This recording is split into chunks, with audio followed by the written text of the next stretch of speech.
Hi, marketers. This is Dots, and welcome to the Marketing Leadership Podcast. With me here is Cory, Henke, founder and CEO at Variable Media. We will discuss business intelligence strategies or paid media revenue streams. I know you guys are ready, so let's do this. Cory, welcome. How are you doing? Going so well, man. Living the dream like usual. Yeah, just excited to be here, Dotson. Thank you for the invite, man. No worries. Thank you so much, for coming. And I'm so excited about this. But before then, for those who don't know you, you want to tell us about yourself, your background, your role, and how you come to living the dream. Sure. I'm just a marketer. I started how long ago? 2007, 2008. Big agency experience from Los Angeles. Grew up through that market, went over to Yahoo, began to sell homepage takeovers, for $1 million a day. Back when Yahoo used to be the Facebook of today. And then, fast forward through a couple more companies, I ended up in Utah working at an awesome agency called Molio. Got to work on an awesome brand, Purple. Met a lot of really good friends, a lot of really good colleagues, over there. And then started my own business. And from starting my own business in Utah, moved back here to California. We're 7 years in, 10 to 13 employees, 25 plus clients, probably touched about 150 brands, primarily e-commerce. And just happy to be here, my friend. Super excited.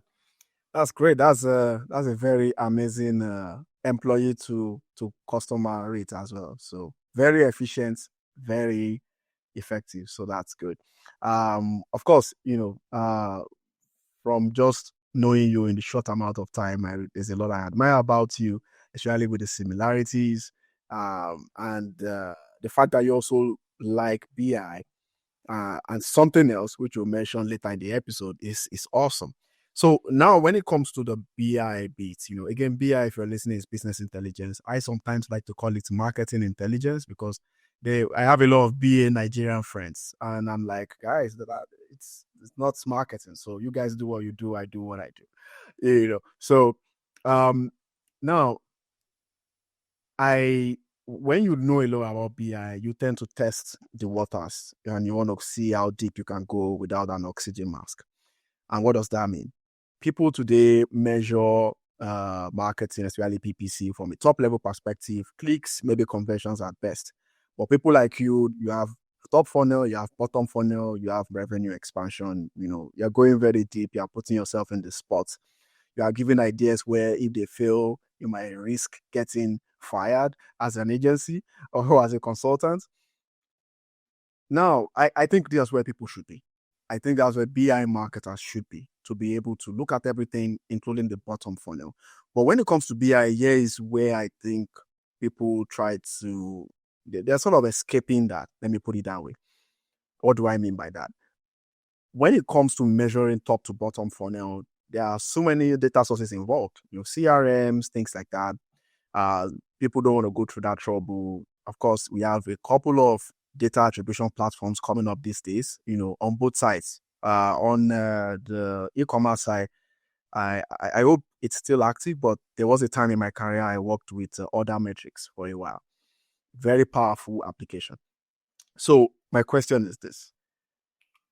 Do you want to tell marketers why or how they can still achieve, life cycle measurements on their PPC campaigns while keeping things simple on the intelligence side? I think basically is how to just get things simple. Yeah, I think it's a tough question because That's what we do, yeah, man. what we do is not very simple, And I think, the way that I would explain it is that today's marketing and advertising happens within user interfaces. And so when we go to a Google Ads interface or we go to a Facebook Ads interface, we are dealt a series of metrics, that we look at, that we can then slice the data with, et cetera. And I think that a lot of marketers and advertisers fall flat, just looking in platform because there is this halo effect, regardless of what platform that you buy on, is that us as humans have different user experiences and different user interactions. And sometimes we see something and we won't interact with it. And we will go to Google and we will search. And does search deserve all the credit? for that? I don't know, right? And so what I believe is just one line. You can't optimize what you can't see. And so if you are sitting inside of a user interface and analyzing the data and not taking it from one, merging it to the other, and then combining your web analytics and your CRM, as you mentioned, I think you're missing a lot, that could potentially be there. And a pure example of this is, the direct channel in any sort of attribution, right? Like those So users, the dark channel, as they call it. right? How did those users find you? Right? The same thing with brand search. How can you spend more in brand search this month versus last? Like, how did people find did that same person decide to, search more? I don't think so. And so what is driving this halo effect, I think, is the question for all brands and for all marketers. And I believe that the closest way that we've been able to get to it is through business intelligence, specifically Power BI, and bringing these platforms together and looking at trend analysis over time. Interesting. I love that. And again, we can go on and on the dark channel and things like that. I guess just to add to what you said, there is an element of correlation when it comes to measuring these things, even though there's not a direct integration between HubSpot and a video campaign.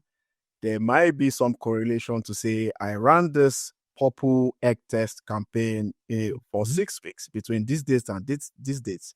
And during that same time, there was a spike in revenue, in inquiries, in expansion, for the product that was being advertised. So basically, sometimes it's not, sometimes we BI marketers are often like, if it's, yes, people sometimes could take your quote, which is you can't act on what you can't see. They might take it out of context to say it must be this post that brought this revenue. Otherwise, we need to shut down the campaign. There's just so much obsession on that.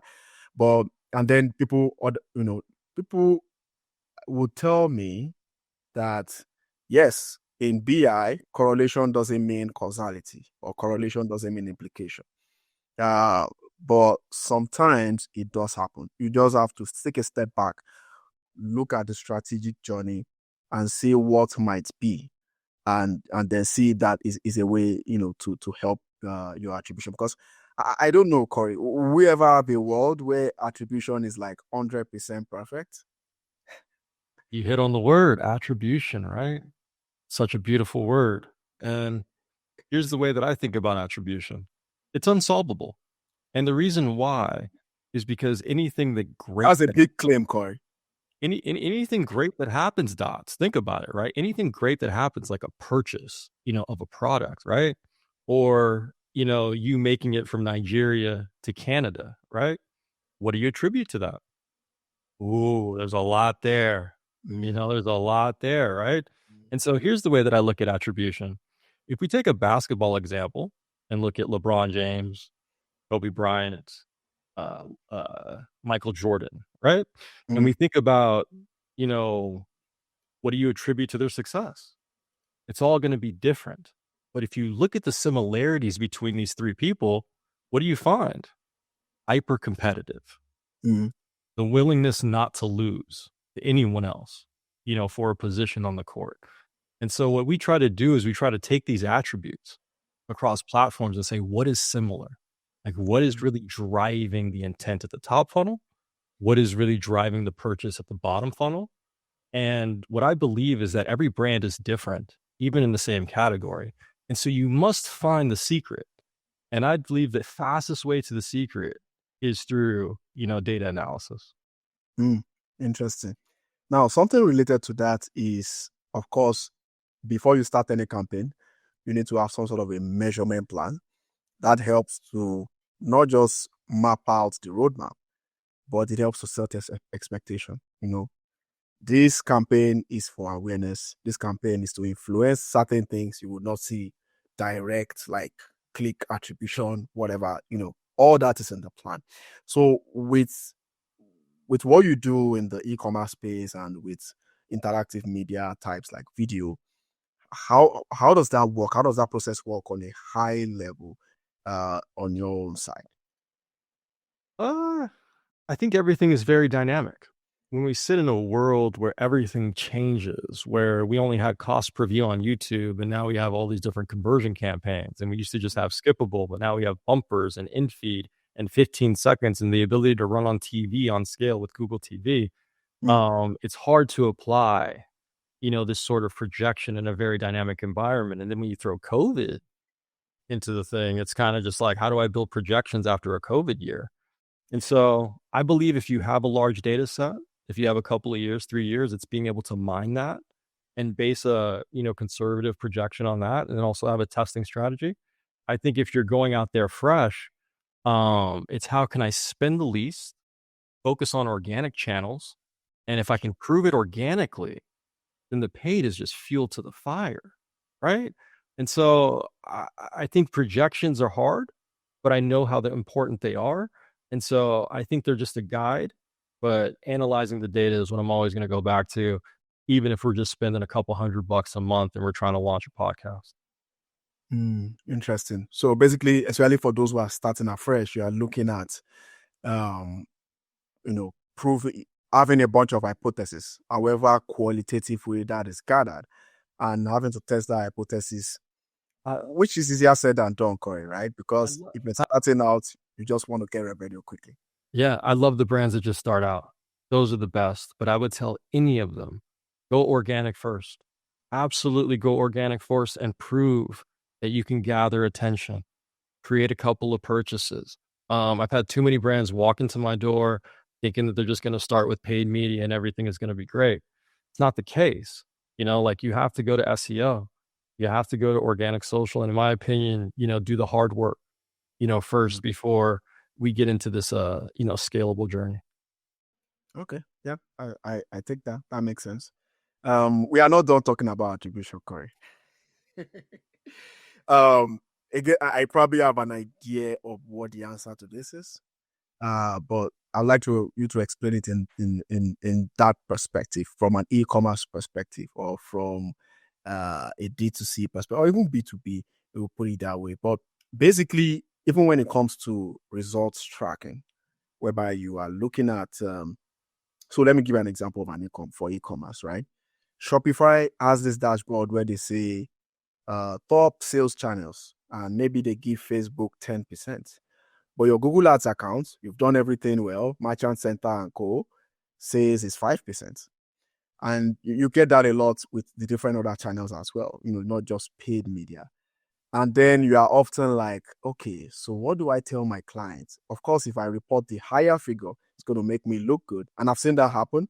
You see people reporting the better figure, and then me just sticking to my good old social media, and sorry, paid media, which is lower, because of course people cannot agree on where the conversion actually came from.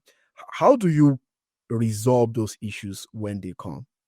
Especially where you are just one of many agencies in an enterprise. I think first it starts out with my history in YouTube, like being, more in depth with YouTube. It has one of the largest halo effects. And so I learned very early on that a lot of people will watch something in a lean back format, kind of like TV, and not make any interaction, right? So I have to tie YouTube views and impressions to growth and searches for the brand. And I also understand that the Google platform wants to give all the credit to search because it makes the most sense for them. When it's search, you have a limited quantity. And so when it's limited in quantity, you have the ability to increase the price and get people to compete. And so that's why they want to funnel all the volume to searches. And so I think it's a platform understanding. And then when you think about like Instagram, Facebook, and some of the lean forward channels, right? This is how we eat. This is how we pay. This is how we, engage, like this, like you're on the podcast, right? And so when you think about a lean forward channel, you're going to get a lot more engagement. It just might not come through the click with the advancement of shares, saves, reactions, right? And then video view length. And so then it's like, hey, if they're not clicking, and they might be just going to my Instagram profile, and now my Instagram profile is increasing in terms of volume. I'm getting more, subscribers, right? And now all of a sudden they can buy my product on Instagram. Wait a second. maybe Instagram is the best first user experience than going directly to my website, because people know how to use Instagram. They don't necessarily know how to use my website as a first user experience. And so when you try to extrapolate, like, oh, like, what do you use, to try to figure out this attribution journey?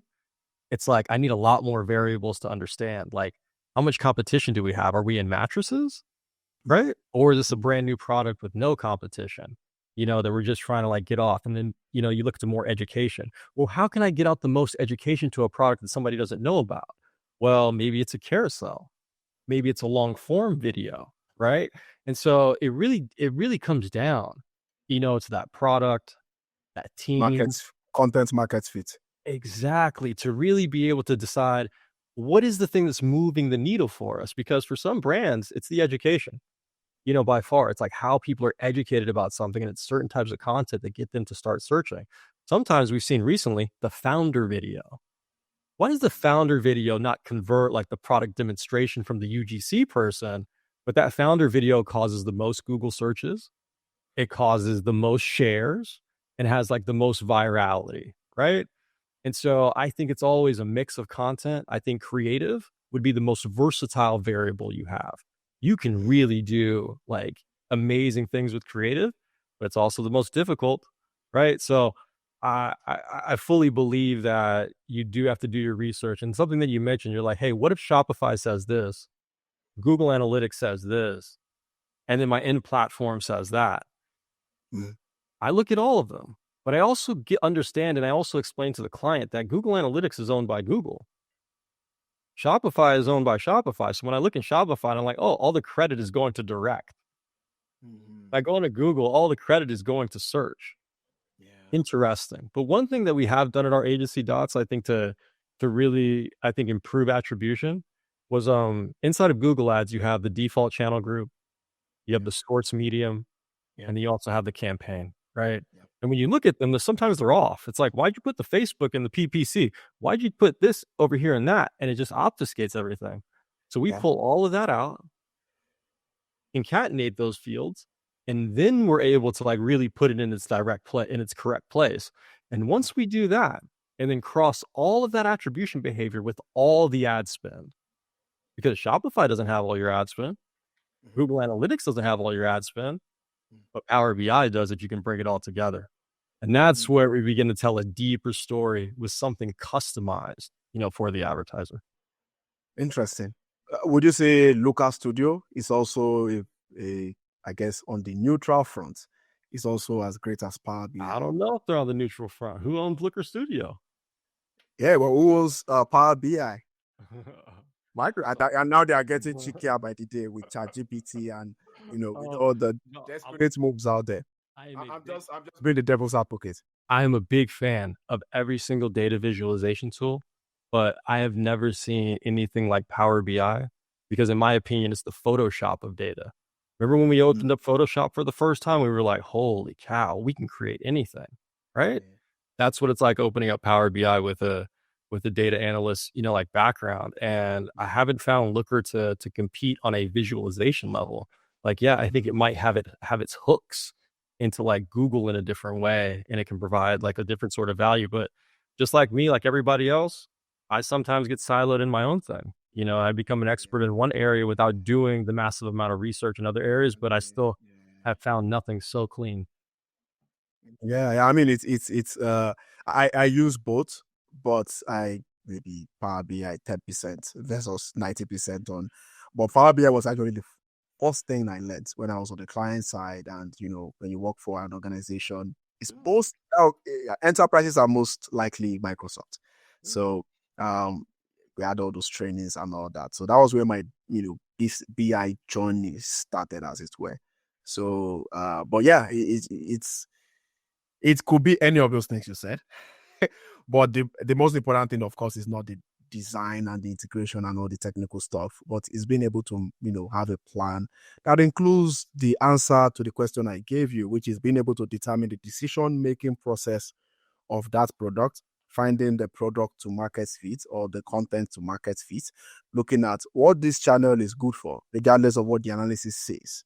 and being able to understand that channel, the nature of that channel, the nature of that format, in overall consumer behavior, and then the extrapolation, of course, if you've got the resources. I mean, I say you should get the resources, to be honest.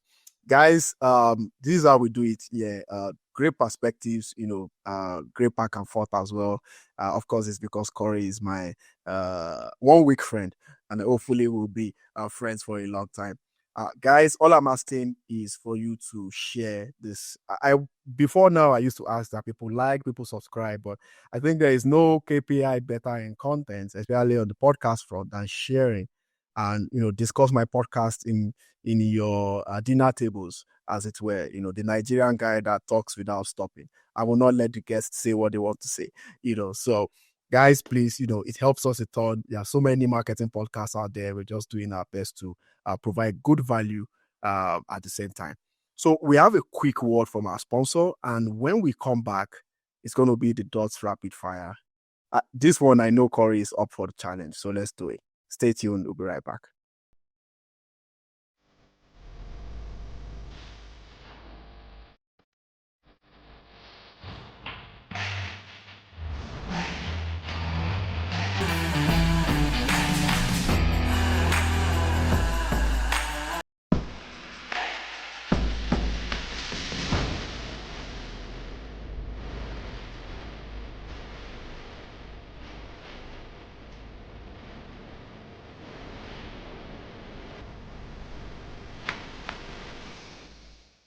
Welcome back, guys. So like I said, this is Dots Rapid Fire. If you've been following this podcast, it's two things. It's either the marketing court of law or the hot kitchen. So I don't care which one Cory wants, but I'm sure he's up to the task. Are you ready? I'm ready. Okay, let's do this.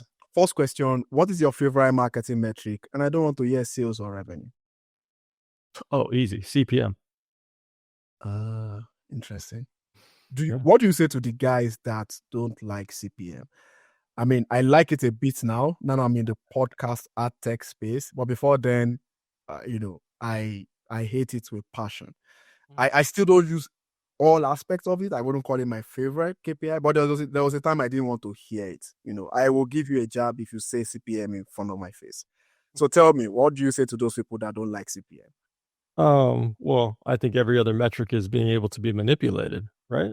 Like if we think about the CPA, the return on ad spend, if I set my attribution window to 90 days, my my view attribution window to 10 days, and my engagement attribution window to 7 days, I can easily show you better results. If I shift more, spend to brand, and you want to see the overall Google CPA improve, you could easily do that. I think when you think about CPC, right, or somebody might say maybe a PPC, professional, right? I'd say, are people clicking more today than they did in the past? Probably not. With the ability to just watch, with the ability to just, engage or share something, versus click something. So I think the click is even, not as important as it used to be. And so what I believe the CPM is it's the raw cost for the audience that you're targeting. And so while these platforms want you to do PMAX black box, ASC advantage shopping campaign, and they want to control the cost of the impression, it's on you to understand how important that is to them, right? Platform that costs it out is costing it on the CPM in most cases. At the root. Why? Right? And so what we like to do is apply exclusions, separate the top versus the low funnel, and really try to understand what, it costs to reach 1,000 like new users. And so when we test anything, the CPM is your first line of understanding. And if you can gear the creative to be, I think, engaging and successful, you're going to immediately lower your CPM, which creates the ability to have a lower click-through rate, a lower cost per add to cart, and a lower conversion rate because you got the ads for so cheap. So that's why I believe CPM is the most important metric to me. Yeah. You probably made a slip of tongue there. A higher conversion rate, I guess, is what you were gonna say. No, I was saying that, like, okay, say you have a CPM, right, of like 30 or like 50, right? You're going to need a high conversion rate, kind of like in, Google search, like brand, right? Because those are so expensive. But if I've got a $5 CPM, my conversion rate can be 1%, right? Okay. And so I don't need a large conversion rate with a lower CPM because I'm paying less for those users. Gotcha. Got you. And then what is the impact on all this on the conversion value? Does it increase? Does it decrease? Well, that depends, Mhm, product, mhm, etc. mhm, Just like the mhm, audience, right? Like the CPM would be higher if we were in B2B going after a very small audience versus a very broad audience, mhm, with selling toothbrushes. mhm. And so I believe the conversion rate, and the CPM, that stuff comes a little bit later as we find out a little bit more information, but that's why I like the cost per add to cart. So I like the cost per landing page or the cost per profile visit, Yeah. going to the profile. But Product page view. yeah, yeah. Yeah, makes sense. I mean, one thing we can also agree on is that the world is moving away again from performance to brand. Before the turn of the 21st century, I would argue that, we moved away from brand to performance. Now we are moving back. So, yeah, it's interesting stuff. And KPIs like this will definitely become important. Okay, second question. We're still on the rapid fire. Sorry for taking you on a tangent. How long do you use social media every day? I try to keep it as minimal as possible. I refuse to get on TikTok because I know that's the most engaging. I go into Instagram a little bit to, boost posts here and there and look at my advertisers. But yeah, social media is not something I use personally or try to, but I'll be doing more of it. I think my biggest social media use is on YouTube and primarily within education. Um, Interesting. Yeah, of course, YouTube for sure. I don't take coffee, but I have YouTube Music and a YouTube Premium subscription. People say I am crazy, but I told them I don't take coffee. So I would consume YouTube maybe 15 hours a day, and I would play a podcast or a documentary, put it under my pillow, and sleep. My wife doesn't like it, but I sleep. So, all right, makes sense. Number three, what's your favorite marketing quote? uh, my favorite marketing quote, I don't necessarily have one, man. To be Do you honest. have a quote of yours then? Yeah, I mean, my favorite one that I love is you can't optimize what you can't see. I think, I was gonna say that. yeah, I think we live in these platforms and we think like, oh, just send them a screenshot, it'll be fine. Like, oh, we'll do what Facebook said. Hey, but I think as soon as you begin to lean into other platforms and begin to use data visualization, you find out a lot more about what you're doing. Yeah, awesome, awesome. Man, I've got this one last question. I think I can talk to you forever, but we gotta go. So I will give it to you. Interactive advertising, of course, we've been talking about CPMs, that's part of it. But from my experience with podcast promotion, we are not allowed to call it podcast advertising, which is in-stream brands playing on a different podcast. This is podcast growth. You want to grow your subscribers, you want to grow your downloads, and so on. It's getting very, tricky. Before now, it used to be the demand capture campaigns, but now if you got a thank you page or you've got a GA4 intact, it works. Um, and even on top of that, businesses and brands are starting to become more sophisticated, which is good. People want to see better tangible results like followers, high consumption, engagements, and so on, all these metrics. How do you work with clients to help them focus on what is important, especially on the interactive advertising, business intelligence world, if you put it that way? How do I get them to focus on the important stuff? You Mm, know, It's tough. I can't deny it. I mean, I think all of last year was probably one of my, biggest difficulties was trying to get, advertisers to swing right, when they really wanted to swing left. But I think after they see those revenue numbers, they begin to start to think differently. But specific to podcast growth, mm. I'm not an expert in this field. As Yeah, I mean, interactive advertising in general, even if. interactive for interactive advertising, I'd say always be testing. ABT, always be testing.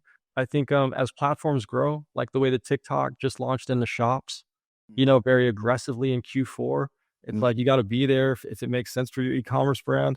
I think mm. this is YouTube's year, Yeah. and again, I'm a little biased in saying that, but the advancement of in-feed, the You are not. advancement of You are not. the advancement of short, Podcasting. Yeah. right? I mean, the recent launch of being able to just target Google TV, we have big screen capabilities with 15-second non-skippables that I think are just gonna do so well. at least give you a fair comparison to something like Mountain or to a CTV provider. And so Yeah. it's staying top of mind. I think another reason that we're getting a lot of audits and a lot of inflow right now is people beginning to think like, hey, are we doing enough? And so it's like, who is your marketer? Who is running your media that is bringing you the new things that are happening? Because if I can't keep up with it, you know, it's one of those things, man, that I think you Yeah. have to stay up to date on how things are changing, the new Yeah. tools, the new integrations, but it's too important. And so staying top of mind, staying aggressive, still understanding that digital advertising is still growing into its modern capability. Mm. Like it hasn't even reached like I think it's oh, now it's here to stay. Like it's still growing. It's Yeah. still a disruptor and an innovator taking from TV, but innovating on top of it in ways that we still haven't seen before. So it's an exciting world, but yeah, staying top of mind, staying up to date. Yeah. I mean, I wrote a post and I still back that post. That was in 2020, 2021, that one day YouTube will be the most followed social media platform. That day is coming. Today is not the day for that to discuss that, but when it happens, I'll go back to that post. Guys, I told you. So you are not the only guy with a YouTube bias or video bias. Cory, it's been really, really fun speaking to you. Thank you so much for this. And where can people follow you to learn more about BI, learn more about paid media, and how they work together? Variable.media is our website. You can find me on Twitter at Cory Henke. Those are the two places. You can also reach out to me on LinkedIn, same name. But yeah, I'm just out here living the dream. Excited to hang out with Dots. Hoping he brings me back. Let's go. Oh yeah, we will come back for a YouTube podcast episode. So you need to go back, sharpen up, and I'm gonna grill you again. So let's see how that goes, guys. This is how we do this. Another exciting episode. I really love this personally. Having done hundreds at this point. You can find them at dotslovesmarketing.com. That's dotslovesmarketing.com. Also follow me, Marketing Leadership, on Spotify, YouTube, and Apple if you just want to not miss any of the episodes. I'd like to thank Content Allies, Listen Network, and Desk Creek for all their support. We keep pushing. Till next time, connect the dots. Thank you for listening to the Marketing Leadership Podcast, brought to you by Listen Network. There will be links to resources mentioned in today's show notes. If you enjoyed this episode, please leave a 5-star review and be sure to subscribe so you never miss an episode.